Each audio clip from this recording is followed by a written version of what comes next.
I will joke, but it's actually not really a joke, that you won't find a cult leader or a con artist with a poor speaking voice. They have great speaking voices. They have energy. They know how to use the voice, in this case, to manipulate people for not such great goals. But you can use this and not in a nefarious way and not in a dishonest way. This is a way for you to take what is important, these things that you know can help people, can help the business, and to get people to really listen to what you have to say and understand what you have to say.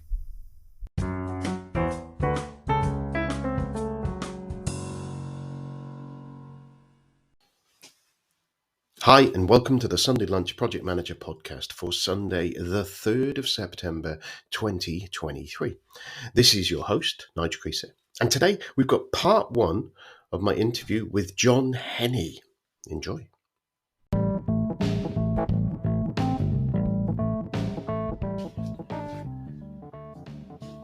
So I have a number of sponsors, affiliate links, in the way that it's set up, that have kindly allowed me to share their services, really. The first one is Mike Clayton, and Mike runs online PM courses, and it is a great resource for getting those fundamentals of project management trained, reasonably priced, and Mike presents it in an accessible and clear manner. You can check out some of his videos on his YouTube channel and kind of give you a view of where they are. But the code for that, if you go to nigelcreaser.com/online PM courses, all one word, lowercase, that'll redirect you to it. There's very different levels that you can buy. You can buy individual courses, you can buy pathways as well, if you like, and I get a kickback off those. Mike kindly shares me that, so if you do jump on and use it, I hope you find it really useful. I think he has money back guarantees and things like that as well, so there's very limited risk on that, so jump on that. And that again, it's nigelcreaser.com/online PM courses, and enjoy.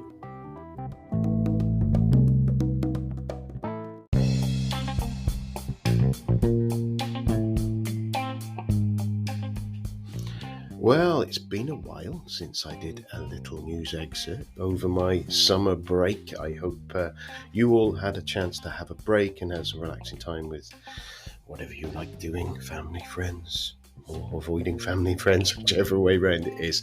I had a great time. It's good to disconnect, and I hope the 3 shows that we had on in between the last regular show, those recasts, I know they were brilliant interviews, and I hope you all enjoyed them. Peter, Ruth and Carl, if you missed them, pop back and have a listen.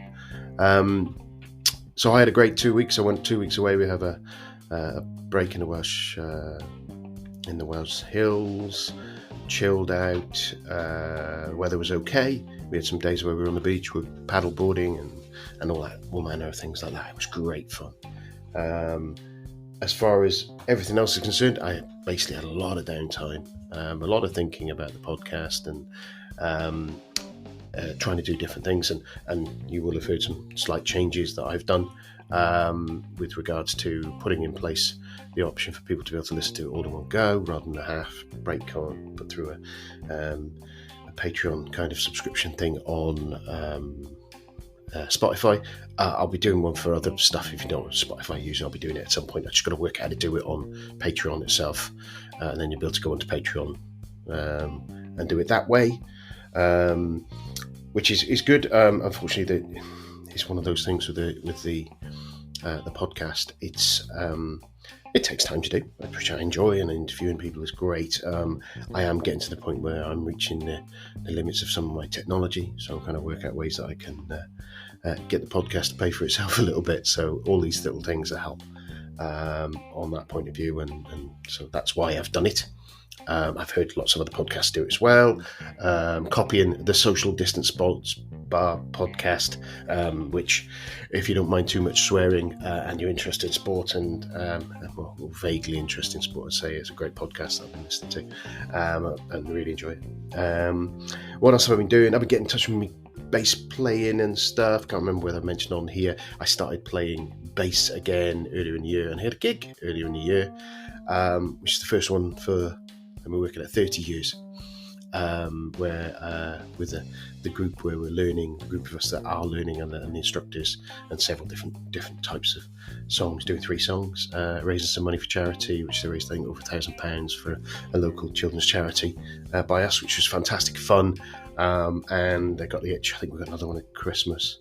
It does mean that while we're on holiday now, I've been looking for a way to be able to take my bass on, because I play bass, on holiday with me, so I can practice. And I discovered that I can create a small bass. So I've got a little project there that I'll be doing. So I found a little guitar, little half-size guitar, and you put this Thunder Gut strings on it, which I think is the best name for a set of guitar strings ever heard. But they're thick, plasticky nylon. I think they are polyurethane, something like that. And you put it on a half-size guitar. So I just surfing around Facebook and found on their marketplace and found one locally while I was on holiday, and popped and bought it. Paid a tenner. It's great, £10 that is. And started playing around with it while we were on holiday. I haven't got the kit for converting it yet, and I've fallen in love with the little guitar. I didn't think I'd be able to play it. It's tiny, but it's really good, really portable. So I've got to find another donor guitar now, which I'm sure I will find one, and then have that as a little project. As ever, it's kind of me looking through on the project point of view of what I do next, how I do it, and I'll be planning it all out as ever. The other thing, interesting guests. I've had a couple of really good guests. I've had a few failed episode recordings that I've recovered one of them. So Rob Wansey, who I interviewed much earlier in the year, which I've managed to rescue that one. I was on over this period in the middle as well. I've got another one to rescue, which I've still might be a little bit harder. Seems to be some out of sync stuff going on with the voices, but that's for me to play with. It's all fun. Again, some of the tooling and some of the help that you guys as patrons will be helping me with is in order to get higher quality services to support it, so I'll be able to fix these sort of things. And I haven't had many, to be fair, but just to help. And so that's great from that point of view. With that one, another guy I talked to on Agile recently. Now I've got some great interviews coming up as well. The kind of, it's funny, it's quite serendipitous where you get things happening. I've got an interview, I can't remember if it's next week or a week after, with a lady who's written a book with her husband with regard to teaching kids project management and teaching those life skills that I banged on here about.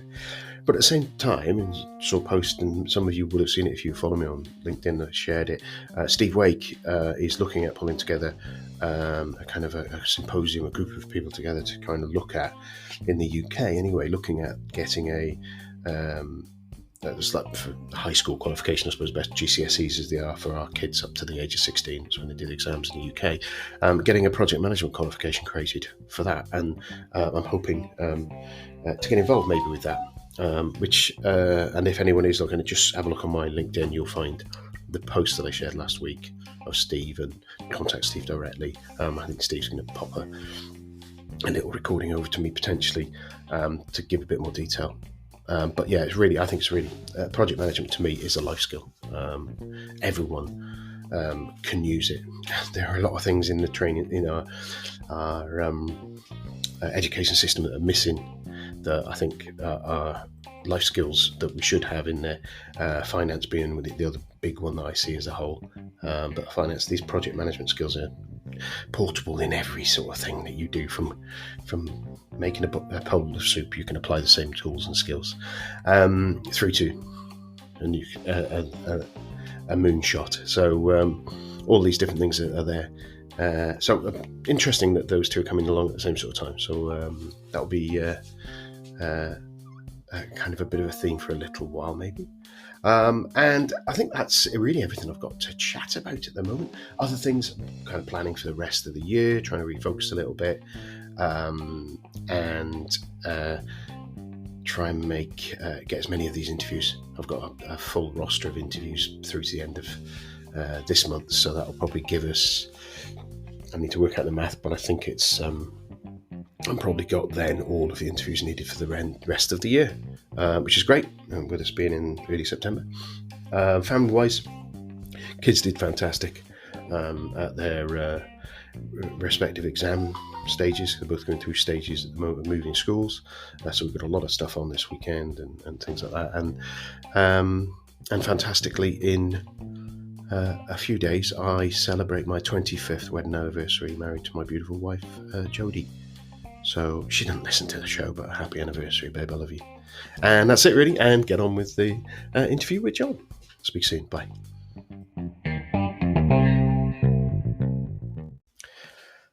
Hi, it's Nigel again. If you are listening to this, that means that you are listening to the old style of the podcast. You may like the old style of having it split into two pieces, but I know some of my listeners didn't. So what I've done, I have created the option for you to be able to listen to everything all in one go. You don't have to wait till next week. You could get it now. At the moment, it's just on Spotify. We'll be coming on Patreon as well. Costs you, was it £3 plus the VAT, I think it is, over a month. And that means you get the whole thing all in one go. So the other advantage, that'll be coming out on a Sunday. This one, you will notice, have just come out Monday. Wouldn't make a big difference, really, but there you go. You've got it.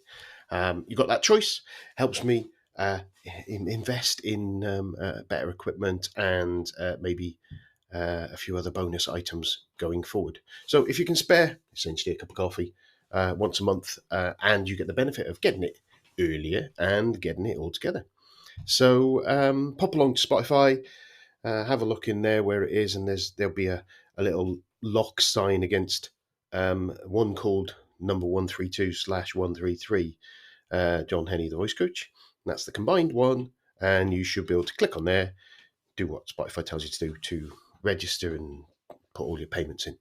Yeah, that's it. And the only thing, if you have done that and you do it, I don't know if I get details on it yet. It's very new. So send me ping me a message through whatever medium you can get hold of me, and you'll get a mention on the show.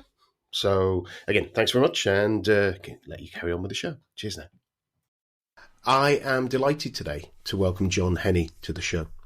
John has decades of experience helping thousands of voice users around the world become more effective communicators. He's a featured lecturer at top voice conferences and institutions, including IVTOM, Osborne Head and Neck Institute, VIP Worldwide Voice Conference, the Paul McCartney Liverpool Institute, and USC. John coaches professional voice users at corporate businesses, the US military, sports announcers, and voiceover artists. His cutting-edge methods help eliminate strain and bring out the best-sounding, compelling voice. He's an author of 3 Amazon bestseller books, hosts a popular podcast called The Intelligent Vocalist with over 50,000 downloads, and has 130 subscribers with 14 million views on YouTube. He is a seasoned online course creator with an extensive library of training courses for singers, speakers, and voice teachers. John, welcome to the show. Thank you. I'm very happy to be here. That's brilliant. Tell us a little bit more about yourself there, and then we can delve into this thing about voice. Yeah, well, I took a very odd route to becoming a voice teacher. When I was young, I grew up in a very musical family. Both my parents were from Glasgow, Scotland, so I was constantly surrounded by music. Yeah. And my dad was a big, booming Glaswegian with this wonderful natural voice. And when I would attempt this thing, I would hear from the other room, "That's bloody terrible." So I, in his Scottish way. So I decided, you know what, I'll play drums. And I played drums throughout my teens, and in my late teens started making a living as a drummer. And on a lark, I had a friend who said, "Hey, I'm studying with this guy, and he studies with Stevie Wonder's voice teacher." And I thought, that's good enough for me. Let me see if I can finally learn to sing. And this person broke the voice down for me and just showed me the mechanics and how to make it work. And then I ended up studying with Stevie Wonder's teacher, a gentleman named Seth Riggs, who was teaching all the celebrities at the time. He's a pretty legendary vocal coach. And I began teaching other singers. I went, well, this works for me. Let me see if I can show others. And then I also started teaching other voice coaches, which is something I do quite a bit. And I will tour and do master classes. And now I was primarily in the Los Angeles area. And once COVID hit, I thought, let me try and make a move since everything was going online. So I moved further south and lived by the beach in a little town called San Clemente, which was made famous as Richard Nixon's residence when he was in the White House and after. Right. And I've got 5 English bulldogs, and that's where I am today. Brilliant. That sounds a really fascinating way to get into these kind of things. It always strikes me with a lot of people how in lots of roles we end up as accidental something or others. And a lot of my project management colleagues have ended up as accidental project managers and accidental managers, because you kind of get there. And this one is kind of quite a circular route. So was your goal to be a singer then? When you first started, was that what you wanted to be when you were a kid? What did you want to do? When I was a kid, my earliest musical memory was my dad had this is how long ago, a reel-to-reel tape recorder. I don't know why he had this. And he had the Beatles' Help on this. And it was the UK release, not the US. So it had more of the movie score in it. But I just remember hearing Paul McCartney's voice on the night before. I was maybe 4 years old, and I was absolutely transfixed. And so the voice just really captured something for me. And even when I was playing drums, this wish of wanting to sing never really left me. And I think it is for a lot of people. I think a lot of us secretly desire to sing. And it's something that's actually very primal. When they look at language and they try and figure out what came first. Did we sing first? Did we talk first? There's this idea that our first communications were this kind of musical language that was primarily expressing emotion. And then we later learned to have actual speech, and we could get a little bit deeper into concepts and conversation. But this musical, emotional core still exists within all of us. And I think when you rediscover that and reconnect to that, and not that you have to be a singer, but if you bring this back into your voice, you're going to be a more effective communicator. Yeah, I suppose it's about bringing, I suppose with singing, it's never monotone, is it? You never get that. Oh, maybe some people do, but the point of the singing isn't to have a monotone there, is it? It's to have that light and that shade within it. And that's where, and I noticed when I've watched speakers who transfixed me, and one of the guys who I absolutely love just listening to him talk is a guy called Brian Blessed. I'm not sure if you heard it. He played the Vulcan in not the Vulcan, the I can't remember the character's name there. He was in Flash Gordon anyway. In the version of the film in the 80s. Oh yeah, it was Sam Neill, yeah. With the the guy with the big beard who played the one with the wings, yeah. Yep. So he Brian, he's British actor, and he is booming voice, one of that huge booming voice. He was in loads of things, and I heard him on a podcast called The Infinite Monkey Cage, and he's this loud, just voice all the time, deep, resonant voice, and that's what you know him as. And they were talking about space, passionate about space and about space travel and climbing the mountains and all manner of things. And on this one, they were talking about the moon. And the end of it, they had him read Kennedy's speech about going to the moon. Mm-hmm. And you kind of think, well, that's not going to work. It's big booming voice, big shouting. But it completely was the opposite in the way that he read it. And he's a Shakespearean accent, obviously got that control, but knowing his voice and knowing the power that was there in the background that he wasn't using seemed to make it even more impactful than if he used his big booming voice.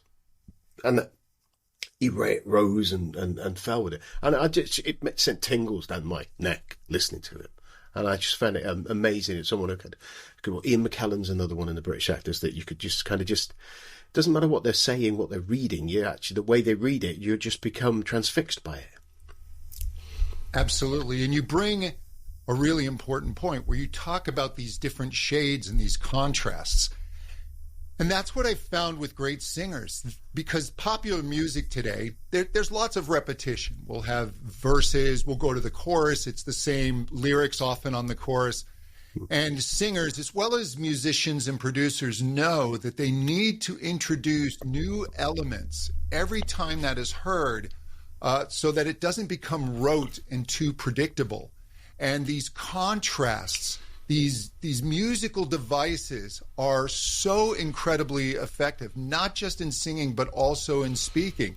And you'll hear great singers, they'll build up to a point, they'll start to use volume, they'll start to increase the tempo, and then they'll pull back, they'll change the tone of the voice. And it's these expectations. It's said that great music is a wonderful combination of the familiar and the unfamiliar. Because if everything's too unfamiliar, you could joke it sounds like jazz. I love jazz, but it becomes a bit overwhelming. And in speech, if there's too much contrast, you can sound a little unhinged. But if a speaker falls into predictable patterns, we tune out almost immediately. It's like listening to Three Blind Mice over and over. Yeah. So learning to bring these contrasts and these different shadings into your voice is highly effective. Oh, that's brilliant. So, something I didn't say before when you were saying about a drummer, you being a drummer and wanting to be a singer. My wife was a drummer. She now plays piano. She wanted to be a singer. One of my mates is a drummer. He always wanted. Just about every drummer I know wants to be a front man. So there you go. I think it's a common trait, isn't it? Quite possibly. You always get the drummer coming up at some point singing a song with an acoustic guitar. Yeah. People like people like Dave Grohl. He couldn't stay there and things like that. He had to come to the front. Yeah, and the Phil Foo Collins. Fighters. Yeah. All of them. So, you've got into that learning how to sing. Kind of, how did that come to? Did your career go from improving and working with the coach, Steve Wonder's coach, was that to teach you to sing? How did that when did you kind of get to the point where, like we're talking, where maybe it public speakers and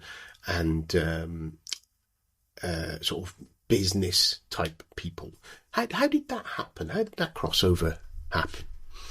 Again, that happened somewhat by accident. I was sent, one of my first clients was an attorney, a trial attorney who was having some serious issues with his voice.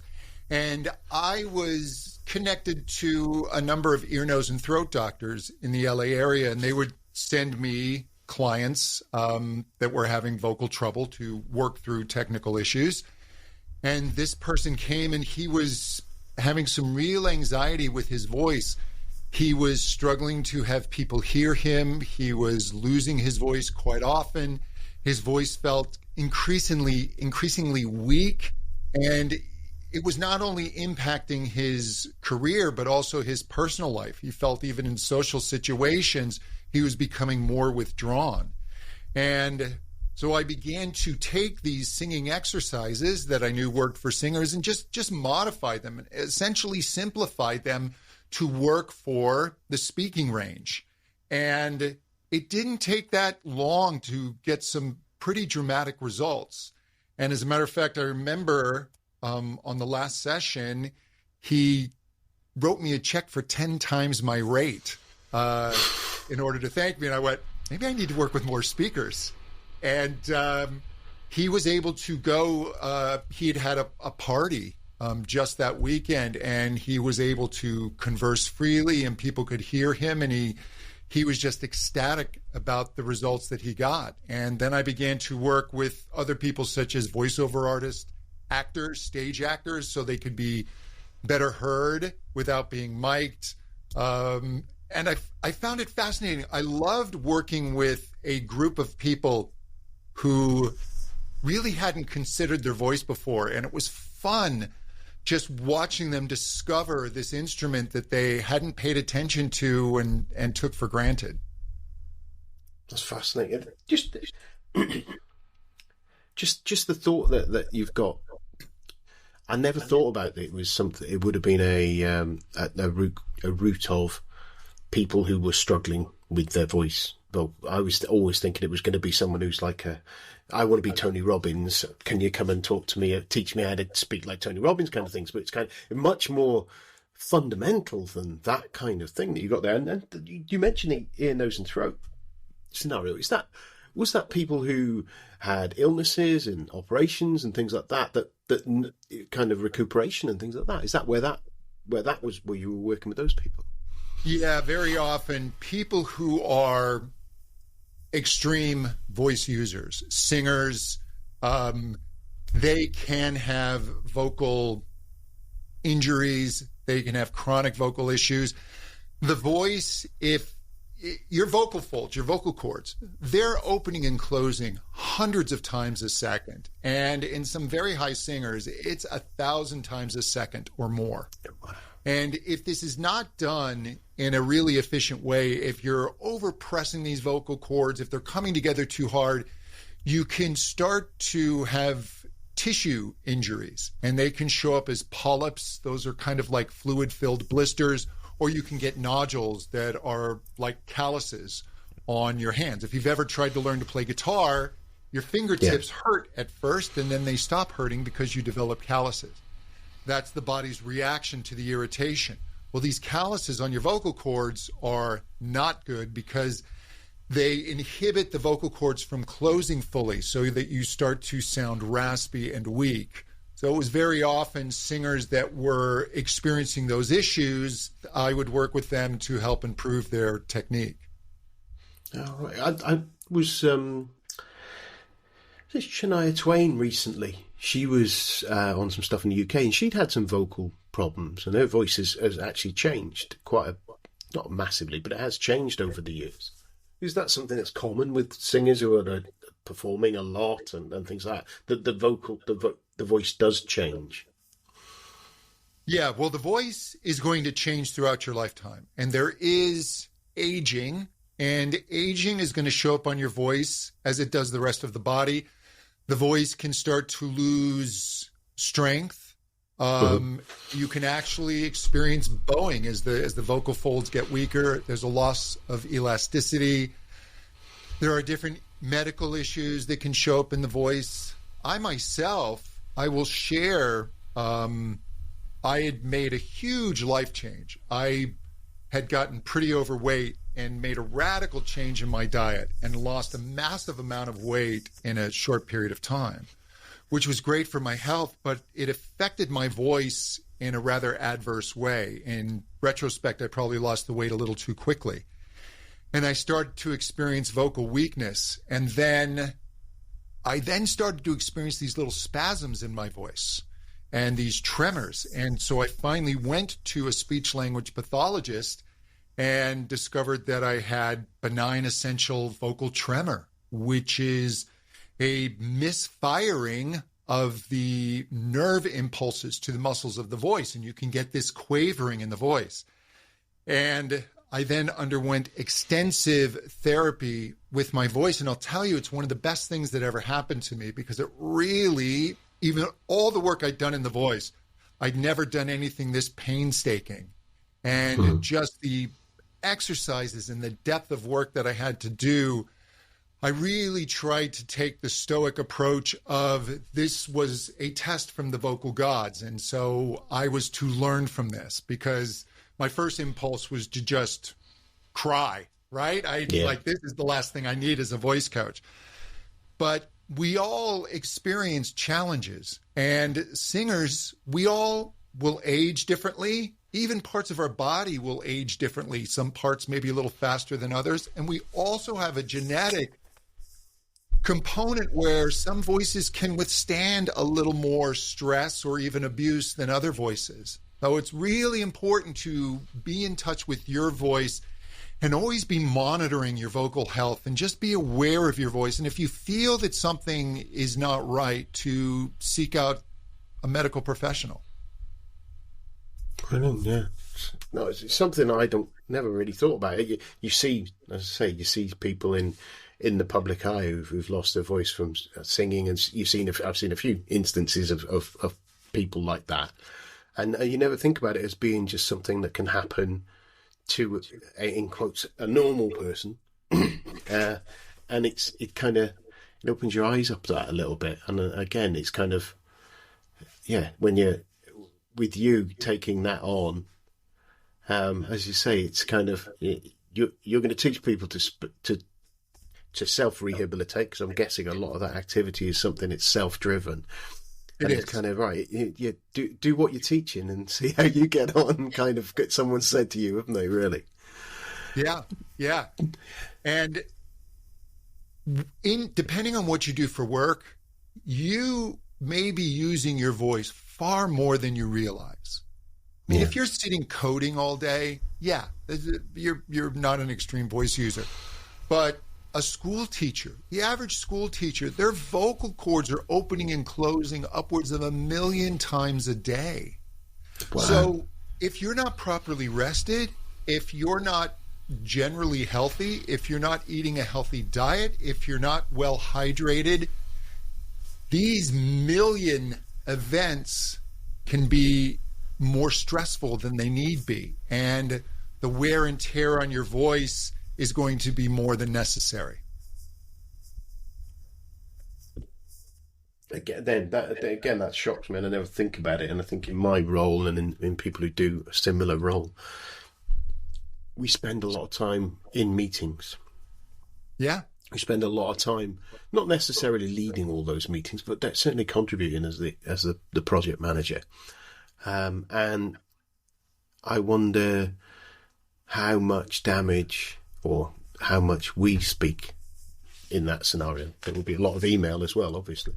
But it does make you think. There is that thing where, would that damage happen? Could that damage happen? And it's something I wouldn't even think about my career doing it. And then I chuck another extra hour a week doing a podcast interview with someone. Yeah. It's not something I want people to be overly worried about. It's you're not necessarily going to get these nodules or these polyps or other vocal issues. It certainly doesn't happen overnight. But what you may be experiencing is vocal fatigue. Your voice just feels tired. You may have excessive throat clearing. Your voice starts to lose energy. And when your voice loses energy, you're less impactful as a speaker. When you're communicating, there is an objective behind this communication. You're trying to achieve something. You're usually not talking, certainly in a work environment, you're not talking for talking's sake. And if you're not using your voice to the best of its ability, you're possibly not being heard. Your communications aren't being received in the way that you intend. And the voice, as they've done the research, when we look back and we think, okay, possibly our very first utterings was this musical, emotional language, the voice is still the primary communicator of emotion and emotional intent. They did a study out of Yale where they took over, I think it was 1,700 participants. And the idea was, as these participants talked to each other, they were to see if they could understand what the other person was feeling emotionally. And they tried it with both seeing and hearing the person, then they just seeing the person. they removed sound to see if body language and what it could impart. And then it was voice only. They either turned out the lights or put some type of obstruction between them. Yeah. And it was when it was voice only that the understanding accuracy went up. The voice is such a primary communicator, and most decisions are emotional decisions. We'll go back and employ rationality to justify a decision, but those quick decisions, those are emotional decisions. And if you're connecting with people on that emotional level, you're going to be able to get things done more efficiently. Yeah, it makes sense. It kind of it's all about that selling of a lot of the time. I think and people don't like the thought of being a salesman in the office, but actually you're a salesman all the way through your life, in my view. You're influencing people, whether it's to get your friends to come and do something, find a partner, get a job, persuade your boss to give you a pay rise, persuade someone else to help you with the project. All those things, all of that is a sales pitch, but it's gentler than the car salesman, the stereotypical car salesman kind of pitch. But as you said, that when you influence people, and it's all about influencing, and that's what communication's for. Your communication to influence in one way or the other. Sometimes it might be to influence them to do something you want, or it might be to influence them to support someone and make them feel better. But it's about influence, and it's about connecting, isn't it? And that connection of that, the thing in our voices is that it expresses emotion without us thinking about expressing the emotion. And that's where it's like that mirroring where people in body language, where you unconsciously mirror someone's body language because you are connecting with them. It's like kind of same with the voice, isn't it? You get that same sort of, if someone's, you pick up on those signals without knowing you're picking up on them. Absolutely. I mean, we are all amazingly good judges of actors. I don't have to know how to act or be very sophisticated in the art of filmmaking to be able to spot poor acting, because we are social beings, and we are wired to pick up emotions from other people. It's critical to our survival, going back to our earliest days, to know if somebody can be trusted, to know if somebody means us good or ill. And it continues today. People are always listening on a deeper level, even if they don't realize they are. And I think, yes, sales, that term salesperson can get a bad reputation because that can often be insincere and pushy. But when you are sincere, when you have honest emotional intentions, when you are truly being collaborative and helpful for people, they will perceive those honest emotions in the voice. And then when you just work the voice a little bit to just have some musicality to it, so that it's not this dull voice that's just doing rote patterns, or even worse, people will just speak at too low of a pitch, and then it's just very hard to hear them. And you're like straining, wait, what? It's the worst in a busy restaurant. And you have somebody that just kind of talks like this, and you find yourself kind of nodding and smiling to everything they say. You have no idea what you're agreeing with because you can't hear them, because the voice needs this full spectrum of frequencies that we produce. And that really starts coming into this realm of resonance, which is incredibly important, which gives your voice its color, its tone, and your unique vocal fingerprint. That's it. It's interesting that, because I have a slight hearing problem, just at high register. Mm-hmm. I can't hear those very well. And I do find I struggle with TVs and stuff like that. I end up having them really loud because of the speakers in the back. It's all been explained to me what the problem is. I need to spend a few hundred dollars on a decent soundbar or a decent TV. One of the two.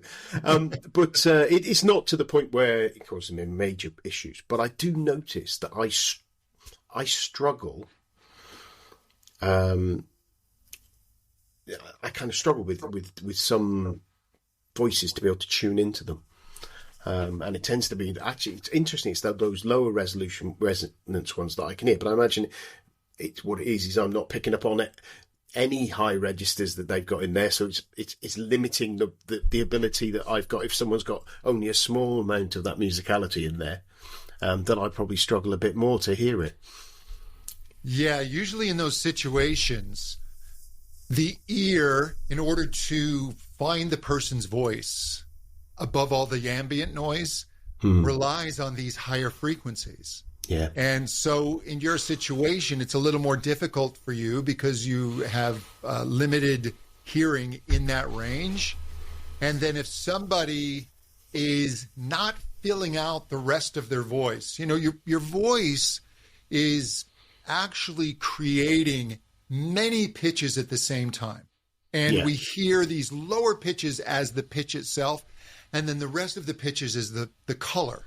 And when you are not utilizing that in your voice, you are harder to hear. The more information, the fuller spectrum that you send out into the room, the more energy your voice is going to have, the easier you are to hear. And you don't have to work as hard. It's not a product of your vocal cords using muscle to try and create stronger sound waves. It really is the vocal tract, your throat and mouth, tuning these sound waves to an optimal state so that they're really resonant and vibrant. So if I wanted to improve, and I suppose that's the thing, is if we're sitting there and thinking as a project manager, as a manager, as an employee, and if we find it difficult to be heard in a meeting, if we find it difficult to get into the conversation when there's some of that's going to be, you've got the loud gobby ones that won't shut up, but sometimes I'm holding my hand up there, but sometimes it's a case of being, it isn't so much that, it's just that projection that for people, not for any negative reason, just don't notice what you're saying or don't tune into it and hear it. What would you say, and giving away all the tips and tricks and that, and I see you have some tips on your website anyway, but what would you say if you, as project manager, what would a couple of things that you would say, think about doing this? The first one, and the most common, is finding your optimal speaking pitch.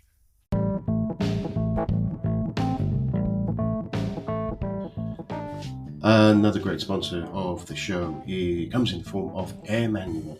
AirManual is it's a tool for documenting process, which and best practices. It's a company formed by one of my interviewees, Alexis Kingsbury. Essentially, and I kind of summarised why my view of where we see documentation and my experience has been. People will document something, a process, they'll put it in a Visio diagram that gets loaded onto a SharePoint site or something similar, and then a bunch of that. So then once that diagram's been shared with senior management, they're happy they have a process in the business. But then the detailed procedures underneath it might be in Word documents, just poorly kept and not linked easily and not updated. And what AirManual does, it allows you to put in it's a tool for doing this kind of thing. You whack it in, the service in there, get in there, put in your process, your flow, and you build it down to as low a level of detail, even to the point of checklists where people can check off they've done it. So it creates that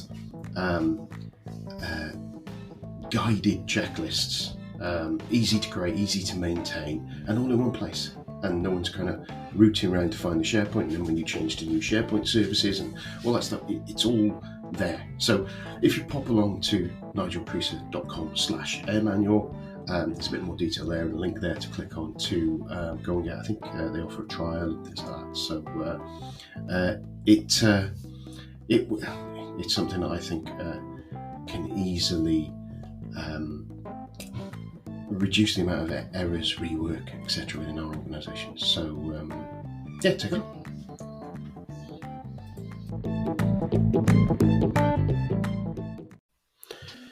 Well, I hope you enjoyed part 1 of that. So come back next week and have a listen to the second part. See you soon.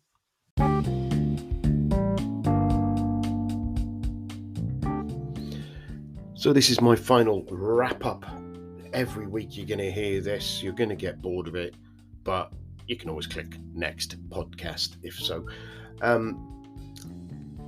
If you have enjoyed it, if you listen to this podcast to the end of this show and you think that was great, I'd love to be able to help Nigel out. There are loads of ways you can do it. The first and obvious way is to share the podcast, send it out to people. If you know colleagues and friends who'd benefit from it, you think they'd enjoy it, just send them the link. Grab one of the links, or send them to www.nigelcreaser.com/podcasts. That's www.nigelcreaser.com/podcasts, and that will push them over to a Linktree link, and it's got all of the different ways they can consume the podcast. If you are feeling generous and have a big bag of cash, you could grab a copy of one of my books. Obviously, they're available in all the usual places, in print and digital. Again, jump on the website, www.nigelcreaser.com/shop, and that will give you a list of all the different ways that you can contribute and grab copies of the book. Also got links to all my guests' books on there as well, where I get a little bit of a kickback from them. If you are of a sporting mind, I have a number through doing some of my judo and running antics. I've managed to secure a few affiliate links and affiliates there as well. So in there, somewhere in the sponsors page, there's links to those as well. So clicking onto those and grabbing if you're looking to get super fit, then that would be fabulous as well, and I get a little kickback from those. I have a Patreon account. It's patreon.com/sundaylunchpm. So again, you can ping something in there, buy me a coffee or whatever.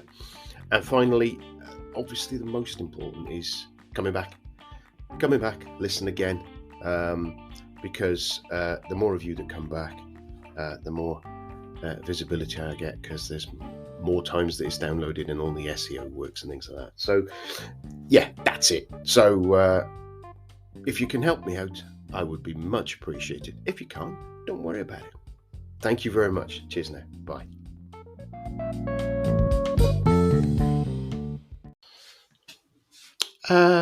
Hope you enjoyed that. But you're thinking, ooh, I wonder what the next bit's going to be. Yeah, it's frustrating, isn't it? You heard at the beginning of the show where I said there's a way around that. So if you're really itching and you want to hear the next bit of this show, jump down to Patreon, have a look, find the one that's got a little lock on it, click on it, and you'll be able to get the second half along with the first half all together. And you won't get this annoying bit or the annoying bit at the beginning that I just done as well. So yeah, give it a go. It's only a price of a coffee. Cheers.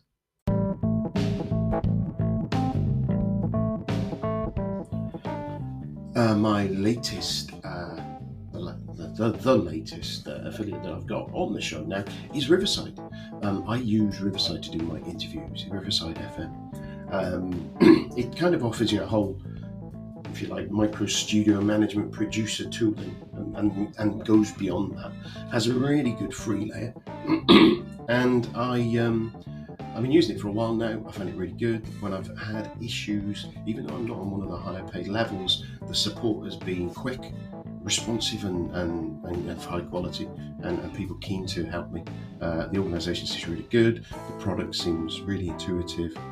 And quality is really good as well. And it's a clever way of doing it is when you're recording through your browsers, so you've not got loads of desktop resources being used compared to some other products that I've used. And what they also do is they stream a lower quality version of it up onto as you're doing the interview, so you're not burning bandwidth while you're doing the interview and potentially impacting on the quality of the conversation. And then at the end, it uploads it, the higher quality from your browser.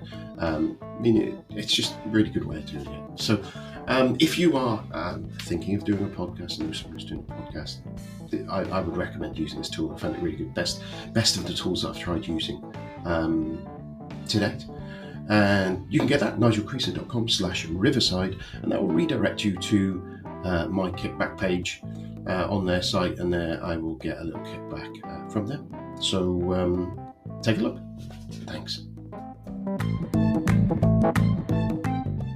Well, it's goodbye from me, Nigel Creaser, and it's goodbye from him, the Sunday Lunch PM. Goodbye.